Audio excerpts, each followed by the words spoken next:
Hi everyone, and welcome to the Dawn Jarvis Show. This is a podcast where I talk to leaders, professionals and business owners about who they are, what they do and why they do it. And today I'm delighted to be joined by Huw Davies, and we are going to learn about how to fix your finances so that you can focus on the rest of your life. We're going to learn how personal finance is more about character than intelligence, that this stuff isn't rocket science and it requires discipline to execute. And it's not what you earn, but what you save that matters, which I love that. And that it's important to get on top of your finances so you can get your life back. Now, Huw and I met on the part-time YouTuber Academy with Ali Abdal, where we were set up as accountability partners on some kind of weird YouTuber blind date, which is fantastic. And Huw is an entrepreneur, an investor, and a YouTuber. He is financially independent and has been for over 5 years. He runs 3 independent businesses from the comfort of his home, and he is passionate about personal finance, investing and entrepreneurship, and understands that there is far more to life than money, and believes that with a little of knowledge and education, we can all solve our money problems and get on with living our best lives. Hi, Huw. How are Hi, you Dawn. doing? What a wonderful intro. I'm very well, thank you. How are you? I'm good, thank you. It's so fab to see you. And me and Huw talk every couple of weeks anyway, but it's really good to speak on the podcast. I asked him ages ago. Well, when I say ages ago, it was November, wasn't it, really? And so it's really good to see you and hear all about you and what you do. So usually, investor, entrepreneur, YouTuber, these are big things. Tell me all about big words. Yeah, big words. How did you get to where you are today? Well, I think like a lot of people, it started from the mud, really, that I was terrible with finances. I messed around for most of my 20s, got in debt, was in a horrendous state, had credit card debt, had overdrafts, and I met the woman of my dreams. And I knew that if I had any chance of trying to keep her, that I really needed to up my finances, really to take care of myself, to prove that I was worth staying with, to be honest. Don't overstate that. Lou really transformed my life because I really felt like, and my friends reminded me, that I was batting, way above my league. So I knew that I had to really get my game on, to try and keep her attention. And my finances were embarrassing. So like is very normal in my life. I'm either all in or I'm not interested. And I just went crazy trying to sort out my finances. That went to clearing my debt initially, to then thinking, oh my God, I've got money. Like I've got spare cash. What should I do with it? I was saving it. Started learning about investing, playing around with that. And then I thought, well, how far can I take this? And I thought, right, I'm going to test myself and see if I can retire in 10 years. I then went down that path, which led me to entrepreneurship and business and making more money on the side to speed that process up. And lo and behold, within about 4 years, I was able to, I'm what I class financially independent. Like I'm not retired. I will work for as long as possible, because I love what I do. But the important thing is to get your finances in order to the point so you can get on with the rest of your life and spend time doing things that you love, whether that's with your family, being a parent, traveling, with your passions or whatever, or passion projects like I'm working on. So that's a very quick kind of intro to my life in the last kind of 15 years or so. Well, that sounds amazing. And I think people watching and listening, I know, but you had quite humble beginnings. You were a sales assistant, weren't you? And then a sales manager. That's how you started off in this journey. So what I'm really interested in is that so now you have more than one business, and I would love to hear about them. And you work at home, and you can do whatever you want. So what was the catalyst was meeting your partner, the lovely Lou. But so how did you utilize your humble beginnings? I guess I'm going to say humble. There's nothing wrong with being a sales assistant, but it is a bit of a journey, isn't it, Huw? Yeah, I mean, people tell me it's the only path that I know, so it's difficult to kind of compare that to anyone else, I suppose. But Yeah, the sales job was something I went into. I felt kind of lost after uni. I went into university to join the Marines as an officer. I love the fact of like work hard, play hard, be part of a team, leadership, go and fight for something to be really proud of, and all of that ticked my boxes. And then the war came in Iraq, and I had a few people, a few of my good mates were in the Marines, and they came back and they told me what they experienced, or partly what they experienced, and I wasn't necessarily in agreement with them going out there. So I thought, I would love to be a Marine, but I don't want to kill anyone, and I don't want to be shot at. Like, as ridiculous as that sounds, that's the truth. So I was then suddenly lost. I was in the last year of uni, and coming off the back of that, I had some jobs, and I was just trying to find myself really. So I went into sales. My dad was in sales. I thought, okay, I'll do it. The money's quite good. You don't need a qualification necessarily. And I was, I think, naturally quite good at it. I've got a very quick story actually, which is quite like, you might think I'm arrogant, but this is just like my delusion and confidence, which comes through, and it's going to play a part in YouTube.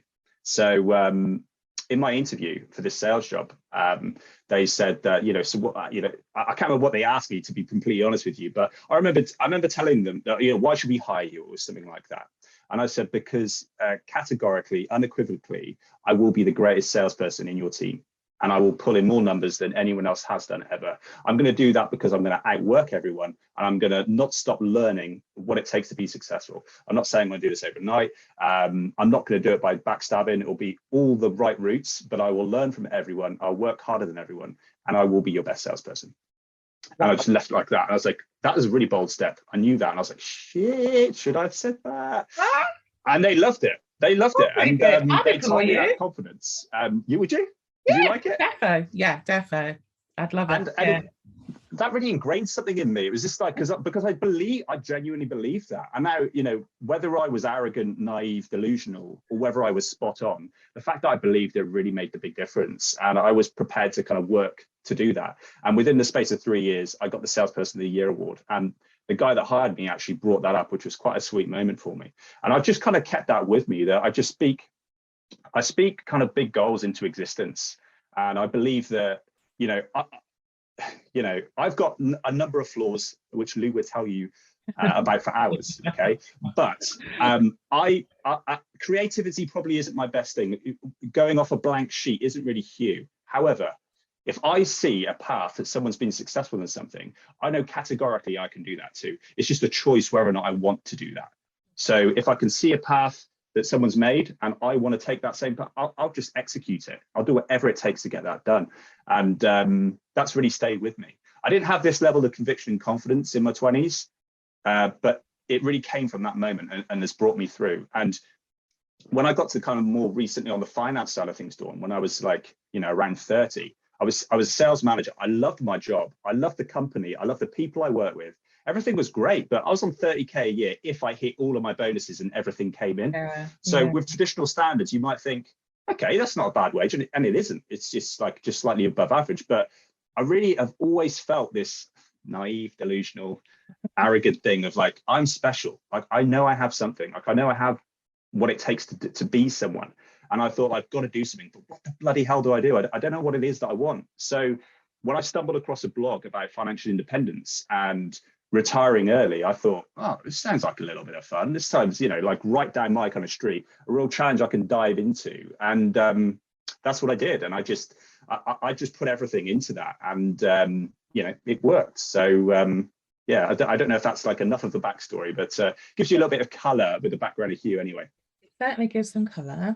And it really nicely sort of goes into the first point around that personal finance is about character, rather than intelligence, that it's not rocket science. Now you say it's not rocket science, but it requires discipline to execute. And I think with that little story that you've demonstrated that, if you go for your goals, so it's quite inspirational, that story, isn't it? So you decided that you were going to go, that you walked the talk. You said you were going to be the best salesperson, and you went towards that goal and did what it takes to do it. And you said that, it's not necessarily creativity, but it's about learning what needs to be done and doing it. Would you agree with that, Huw? Yeah, 100%. Dawn, everyone knows how to lose weight. Like, yes, of course. The rocket science. You eat less and you move more, right? Like that's it. That's so what they tell me. Yes. And we all know that to be true. Like, so why aren't we walking around with six packs? Because knowledge is, knowledge isn't the be all and end all. Ideas and knowledge are only so much. Execution is everything. So, finances are exactly the same, like so many other things in life. We all know that if we spend less than we earn and we put money away in income driving assets that go up, within like past inflation, that we're going to be in a better position. But who does that? So, look, I will give a caveat to that, because I think there's a little bit more to understand with personal finance than there is to maybe some other areas. They didn't teach us stuff in school. Like that is for sure. That it's just about really trying to get you in a position where you listen to instructions. There's a right way and a wrong way of doing things. It's not about necessarily thinking for yourself. Like entrepreneurship is not something that you're brought up in high school, and that you're driven and taught a very particular way, and it goes against a lot of the kind of success, what it needs, what you need to become a successful entrepreneur. So yeah, I believe wholeheartedly that execution is everything. Nothing is rocket science about losing weight either, but it's just about having that discipline to, and a burning desire to follow through on that and execute. I think you're right, and I think driven people can see that and think outside the box around that, but you don't have to do that. You don't have to be driven and think outside the box. I think if you follow some rules and you learn about it, because what you said about interest and stuff like that and investment, that's scientific. If you do these things, although there is some risk to it, and I know nothing about investing, but if you follow certain things that other people have done, generally you'll get the rewards from that. But you need patience, resilience, and you need to know when it's a bit like, I suppose, like going to the races. I suppose it's a bit like bookies form or whatever. But I think what people might need help with is having that mindset and not spending the money, or because I would say I'm entrepreneurial, but I have to work really, really hard not to spend all my money, because I was a wage slave and I was a mortgage slave for years and years and years, and I got paid and I spent it all, every single penny of it. So, you say it's not what you earn but what you save that matters. I'm really interested in that, because like I said, I got paid quite well, you know what I mean? And I just spent it. I did have a house, but apart from that, and the house has saved me, but I spent on all my disposable income. So what would you advise me, I guess, and others who are like me? Yeah, it really hasn't got anything to do with what you earn. It's what you save and invest that really counts. So I was earning, let's just use an illustration from back in my time at PGL as a salesperson. So I was on 30K max, because sometimes I didn't hit all my targets. And that was because I was in charge of a team. Like, I would do everything to hit my targets, but my team sometimes weren't quite as driven as me, but it's the way it goes. But I was able to, whilst paying down a mortgage, I sold my car, got rid of Sky TV, walked to work, made packed lunches, didn't buy any new clothes for myself, didn't do anything, kind of stripped it back, took, really execution. How can I save money? And I just invested all that I could. And I was able to live on less than £10,000 a year. So I was on less than 30 and I lived on less than 10. So I was pocketing 20 a year, which, okay, if you're on 120 grand a year and you're like, oh, whoopie-doo, you're saving 20 grand a year. But for me, that was two-thirds. That was 2 years of life of freedom. Yeah. So once you put that in investments and that's growing and producing income, which then compounds over time, and I do that again and again and again, it soon adds up. And then I add a new income stream on the top of it. It just really piles up. So yeah, I gave an example in my upcoming video on Mike Tyson. Like in his heyday, he was spending, was up to something like £4.8 million a year. So he was just spending everything he earned. So if you're earning $5 million, dollars, but if you're, he was earning $5 million a year, and within 8 years, he was bankrupt. So it obviously has nothing to do with that. It's a case of living below your means or living above it. And a lot of people in this society, unfortunately, live above it, and they pay the price later on down the line. And what I'm doing is, it's another way of putting it, Dawn, is that I'm paying future Huw by saving my money now. So by saving, investing today, future Huw is loving me in 10, 15 years because of how much money is going to pour in down the line. Whilst what other people do, they're kind of screwing over future Huw or future themselves, by living for now and paying the price later. I just play it the other way. It's delayed gratification for me.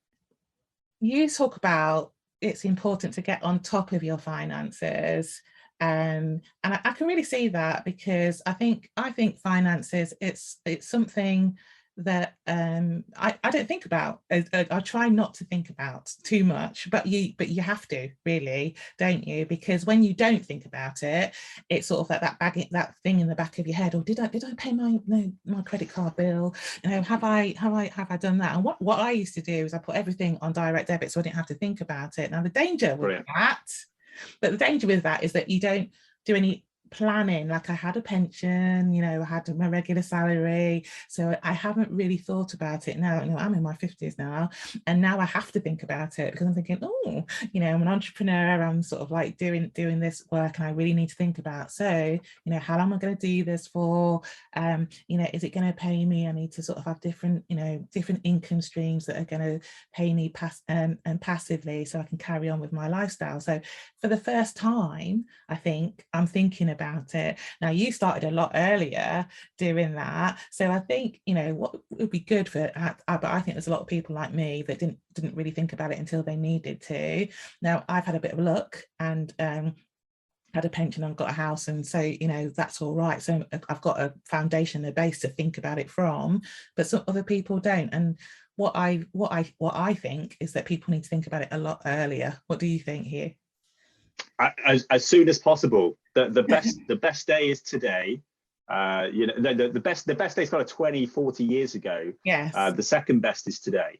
So you just got to get on it as soon as. It's the same. Again, I kind of rival it there with health, that you haven't got to have six-pack abs and got to be the fittest, strongest person on the block, but you have to be enough to not allow health to impact your life, because you can have all the money in the world, the best job, best relationships. If you're stuck in a hospital bed, there's only one thing that you want. There's only one problem in your life. So health, you've got to look after to a certain extent. Finances, you've just got to take it off the table. You've got to have enough money not to be worrying about it. And that's the key. It's not about becoming a millionaire. It really does not take that, which again, I kind of talk about in my recent YouTube video, which will be going live.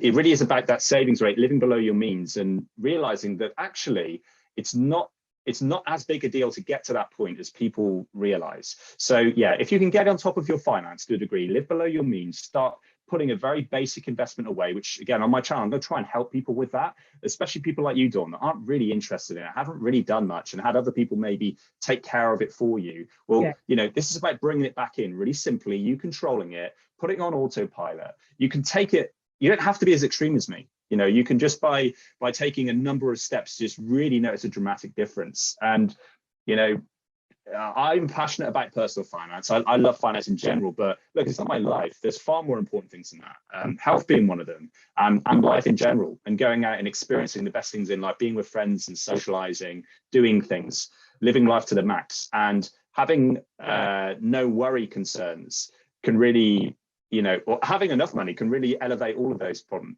all of those different areas. So there's that saying that, does money buy happiness? Yeah, it does. Yeah, that's a very simple answer. It does. It won't. If you're an inherently unhappy person, money will just make you more unhappy.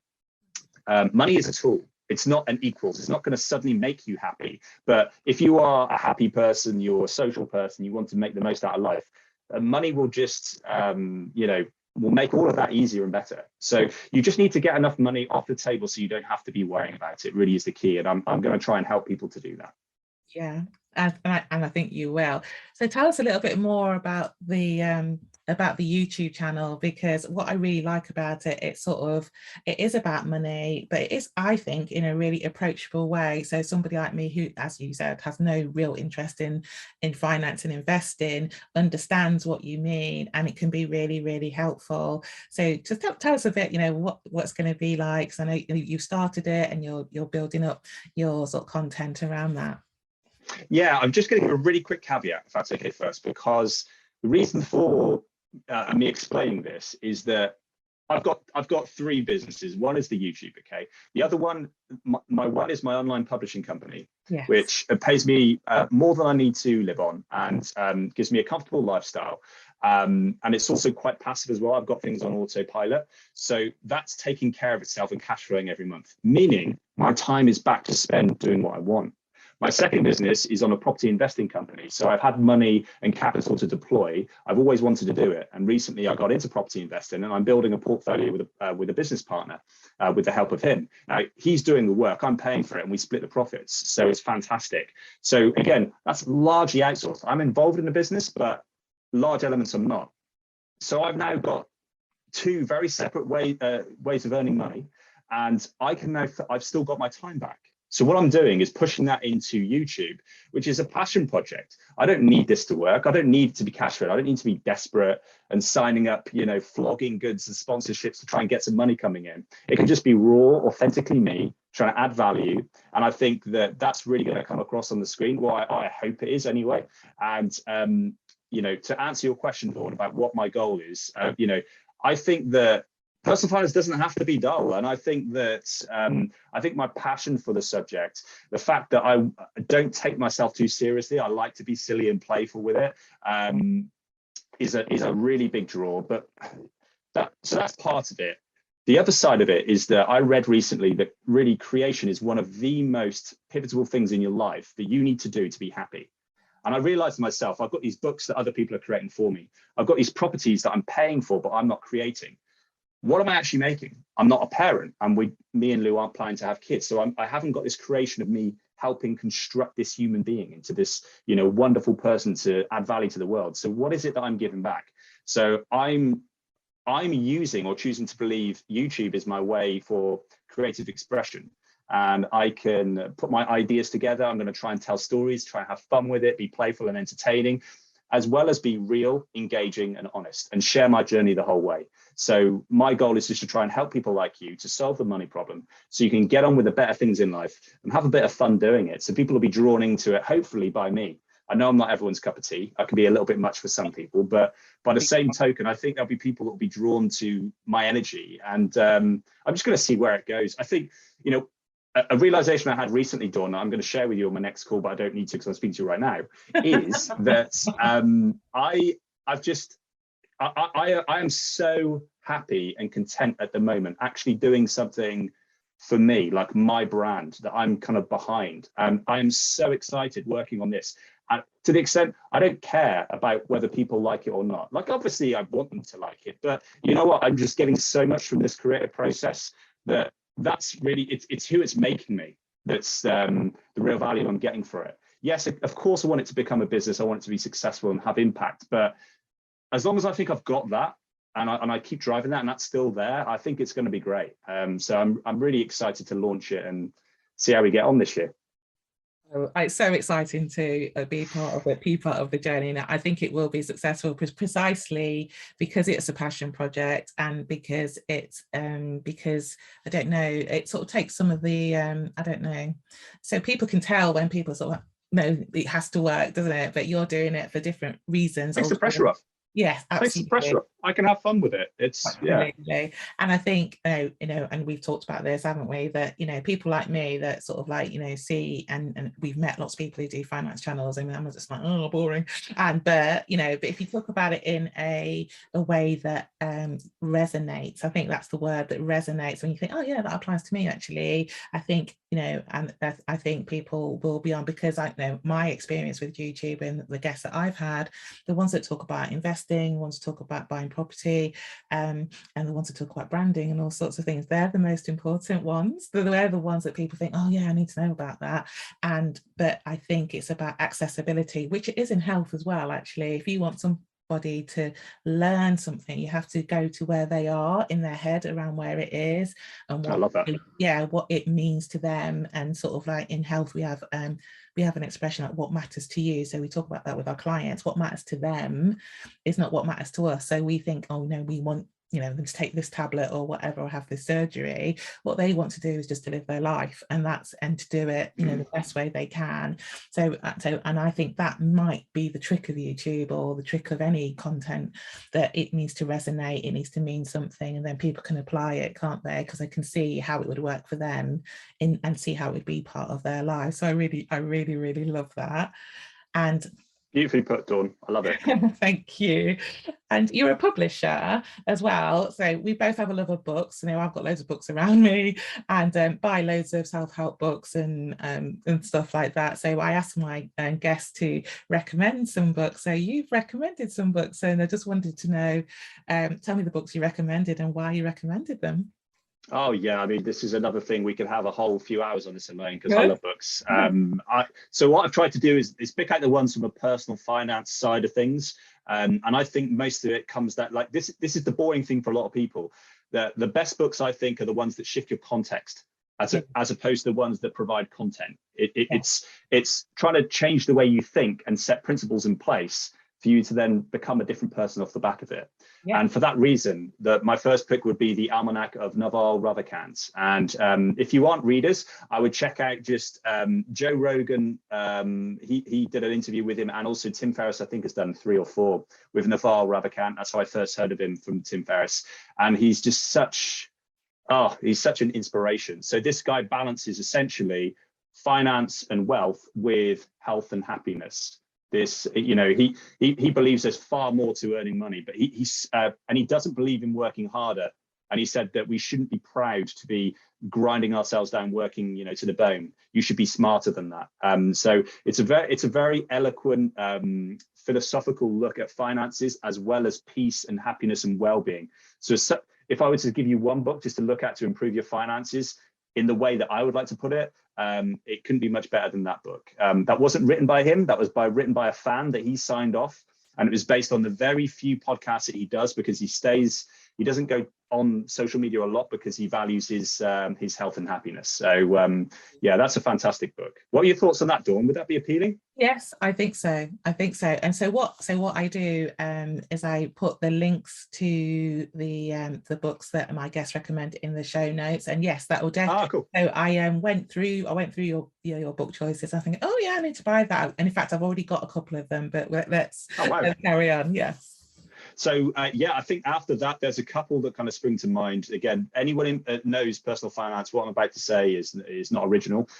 Rich Dad Poor Dad, yes. And the 4-Hour Work Week are the 4-Hour Work Week by Tim Ferriss. Rich Dad Poor Dad is by Robert Kiyosaki. Rich Dad Poor Dad, beautifully written book. It's in the guides for story. Robert has his own dad who's a teacher, government kind of based job. His best friend Mike has his dad is an entrepreneur. So he says Rich Dad Poor Dad, as in Mike's dad is rich and his dad is poor, although he's not technically poor. He just spends everything he earns and goes into debt. And his best friend's dad kind of teaches him the way of business and investing and financial freedom, and he follows that path. But it's in the guise of a story, and it's very captivating. And you're not taught that stuff at school, and it really was like a shake-up for me. So it was a beautiful book. The 4-Hour Work Week, on the other hand, is a bit more tactical about how you can get out of your employment mindset and look to get freedom. Looking at automation, hiring people within your life around the world to help you with some of the tasks that you don't want to do that suck your time, so that you can create a job for yourself on the side, which eventually covers your living expenses. So then you can have these, what Tim calls mini retirements, these little 2-week to 2-month breaks around the world, and already experience parts of what retirement is now, rather than waiting until you're in your mid-60s. Oh, well, that sounds good. Now, Rich Dad Poor Dad and the 4-Hour Work Week, I actually have them but haven't read them. But actually, I bet you, I know, which is a bit. How dare you? How dare you, Dawn? I know, but now you've praised them, I might, yeah. I think, yeah, because you know, with both of those things, it's the sort of thing that I should be looking at. So those are good. Have you got any more? I mean, any more book recommendations? I have 2 more on the finance side of things. The first one's The Millionaire Fast Lane. Now, Mm-hmm. I got the audio book of this, and I think it's by I think it's MJ. I think it's MJ DeMarco. I could be wrong. It won't be a million miles away. Yes. The Millionaire Fast Lane, and he does that analogy throughout the whole book about being in the slow lane, middle lane, and fast lane, and that we want to be in the fast lane. The audiobook was really difficult to listen to. I found it was the author that was doing it, and his style and persona rubbed me up the wrong way. I actually didn't like that. However, being the person I am, I just gritted through it because the information was really good. And it teaches you very much about business and becoming financially independent once again. It goes through loads of different case studies and how he got to where he did, and put some principles in place which are brilliant. Like they're undeniable. So I didn't like his reading style, so I would recommend get the book and the text, and that takes it away. But a very valuable book, and it's got a huge amount of nuggets on there. Once again, working towards entrepreneurship and financial independence. A great book. Brilliant, brilliant. And the last one? The last one's the 10X Rule by Grant Cardone. A lot of people have heard of Grant Cardone. Yes. I just can't.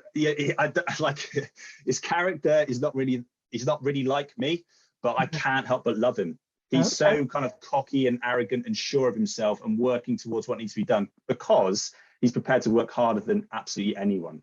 And the 10X Rule is really simply, if you have a goal in mind, you need to do 10 times that amount. And I've tried to implement that in my life. And as an example, Dawn, I don't know if you know this, I'm not sure if I've expressed this with you, but my goal on YouTube, I currently have, I think, 62 subscribers, okay? My goal was to create a business which I felt was around 100,000, but Grant Cardone won't be having any of that. So it's going to be 1 million, okay? So you heard it here first. I am going towards 1 million subscribers. That is not an easy undertaking, but when you concentrate on a goal that's 10 times the amount of what you actually want, you have to go at it differently. It won't necessarily mean you have to work 10 times harder, okay? It means you just have to be 10 times smarter. You have to use leverage. You have to be creative, think outside the box. And when you start planning your goals about how you are going to achieve 1 million subscribers instead of 100,000, you'll start to bring things up that will change the way that you act. So for that reason alone, and the way he conducts himself across the book, a fascinating book, a bit about his life story, was on drugs to start with, kind of got out of that and got obsessed with finance and making something of himself. And he's on his path to become a billionaire. So yeah, another great book.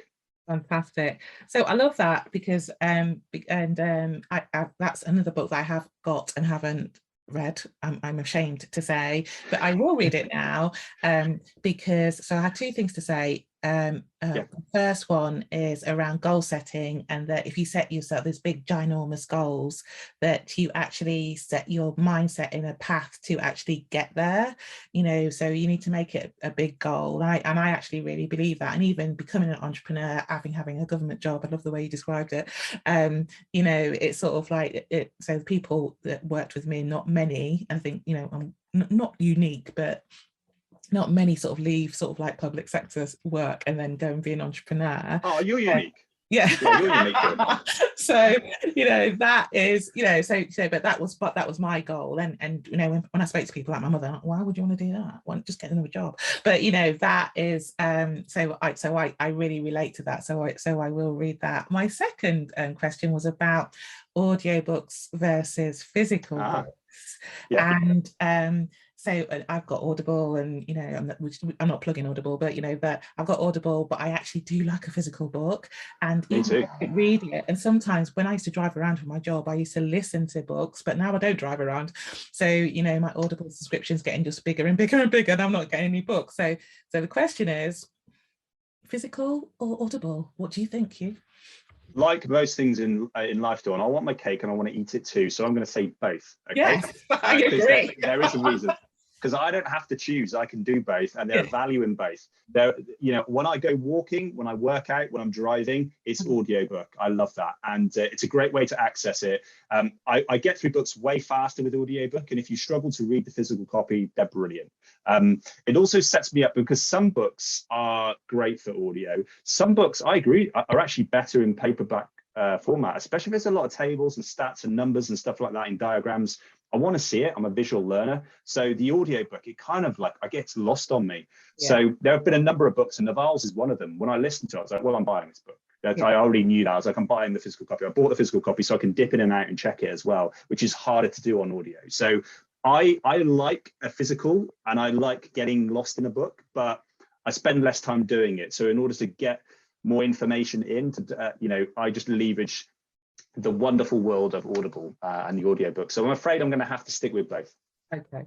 Oh, well, I like that because, and probably because I spend too much money, I I get both usually. I usually have the audible and the physical as well. And you can change, like, when I'm driving, I will listen to the audible, but then I'll go back to the book. But hey, that's me, which is not probably on the saving money thing, but anyway, there you go. There we go. So you've got this YouTube channel, and the channel will be in the show notes. What I ask everybody, and I'm really interested in your answer, how do you stay so focused and positive and productive? And because I'm a nurse and I'm into health and well-being, particularly for entrepreneurs and business owners, how do you manage your own health and well-being? But you've already talked about that you go running or walking, or you work out and stuff like that. So there's 2 questions. How do you stay focused, positive and productive? And how do you manage your own health and well-being?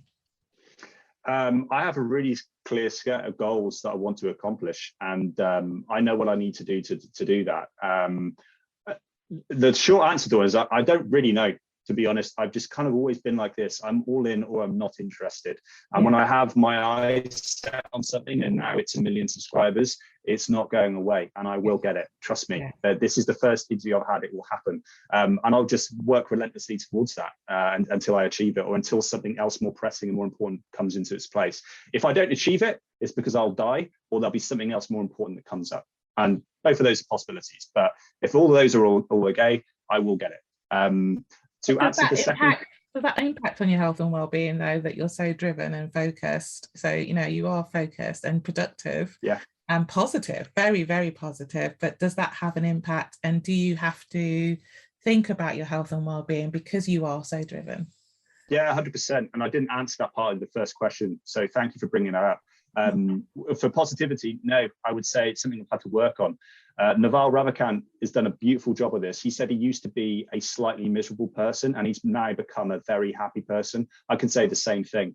My dad, who sadly is no longer with us, he died a couple of years ago, was a beautiful man, the most caring person you'll ever meet. Will take his clothes off, to make sure you had clothes. However, he worried about everything in his life, and he put those worries on you. So he was a difficult man to be around, because everything was, oh, are you sure? Do you want to, why are you quitting your job? Why do you want to do this? Why do you want to put money in there? Isn't that risky? Isn't that? And you're like, oh my God. So I took a lot of that on, and I've really had to work hard to be positive. Look, I don't think it's not just about being positive or negative. I don't necessarily think either are good or bad. They can be both. I think it's about trying to have having a positive outlook, but being able to rub that up against reality.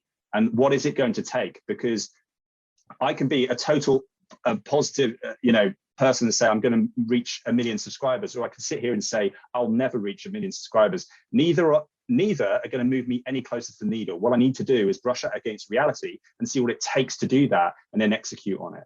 So yeah, it's something I've had to work on. And I think it's an ongoing thing. And generally, I think people would probably comment that I've got good energy, I'm positive and uplifting, and I like to be like that.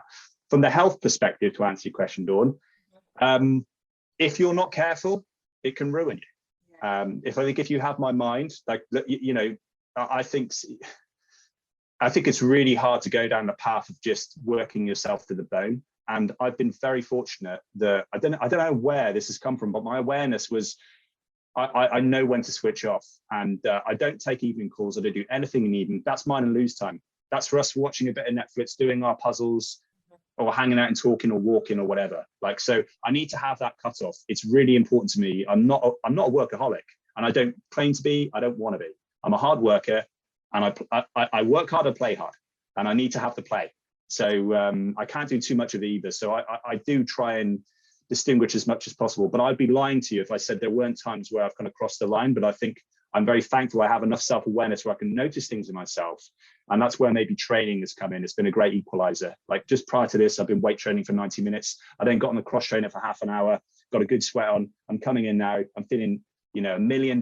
Like, I love life. And if you told me I could never get fitter, never get stronger or more muscular, I would still work out exactly the same way, because of what it does to my mental health. It's everything to me. So working out is like, yeah, it's hugely important for my mental health. Fantastic. Now, I'm going to talk about how we met, actually, which sounds very romantic. It is. It is. It's a good love story. But we met on the part-time YouTube Academy by Ali Abdal, and and it's so brilliant. And they had a matching service for accountability partners. So we're accountability partners, which I think is really, really good. So what that means is that we hold each other accountable for, we were sort of at the similar stages of our YouTube channels, and we hold each other accountable for the progress of that. So this is a little plug. So we did this in November, didn't we, Huw? And we're going to go do it again. We think it's starting on March the 15th or the 16th of this month. And I'm going to put an affiliate link if you want to do it. So this is a bit of a plug from me, and hopefully from Huw too, about doing the part-time YouTuber Academy, because the whole point is that you can do this and do whatever else you're doing. So like you, my YouTube channel is a passion project. It's something I do, and I'm building up slowly, and I do that alongside my other businesses, which is health and wellness consultancy, and writing a book as well. So that's my sort of like thing. And I met Huw, who's fantastic, and I've learned lots about things, about content, about branding, about telling a story, about how you engage people, and all sorts of things. So I think it's a really good thing to do. What do you think, Huw? Yeah, I genuinely couldn't agree more. I'm not putting an affiliate link in, this will be Dawn's, but I'm telling you firsthand that it is probably going to change my life. Yes. There's a huge array of skills that you'll get off the back of it. Even if it was a case that you want to make better home movies, the stuff that you can get from that, internet marketing, monetization, creating a business. Ali's a very smart guy. He's put a lot of effort into it, and the package is phenomenal. And obviously my life has changed because I've met Dawn. But outside of that, the PTYA material is first class. So I would happily recommend it to anyone anyway. So yeah, I could only agree with what you say, Dawn, and I cannot wait to get started next month. Brilliant. And I'm doing it again too, which is part of the package, that you can do it as many times as you want to. So Huw, this has been brilliant, absolutely brilliant. But we chat like this anyway, don't we, to be honest? But it's really good to share that with other people as well. So you obviously got your YouTube channel. Does it have a name, or is it your name? It's going to be my name. I'm working on my brand right now. Yeah. So we'll be under Huw Davies. So I'll make sure you've got a link as well to click on it. But yeah, I think it will just be my name. Okay, brilliant. And how can people contact you? What's your social media? How can people find out more about you, and look at your channel, and also see you on social media? Yeah, so I'd say YouTube is going to be the hub of everything. I'm going to be creating a website to come off the back of that, which we're working on right now. My Instagram and Twitter are Huw's View. That's HUWSVIEU. So Huw's View. I do have a LinkedIn, which is /HRDAVIES. But yeah, hopefully that will be enough. And if you do come from Dawn's channel, please say hello. I would, love to hear from you.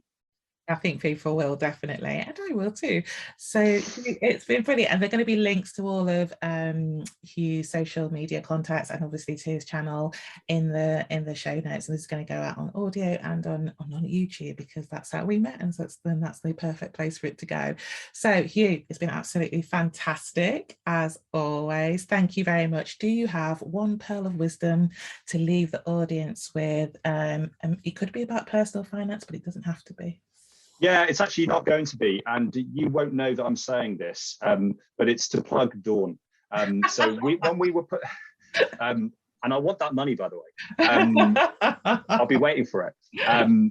When me and Dawn were put together, I mean, I'm a very analytical person, and I can get lost in my head. I'm a classic overthinker.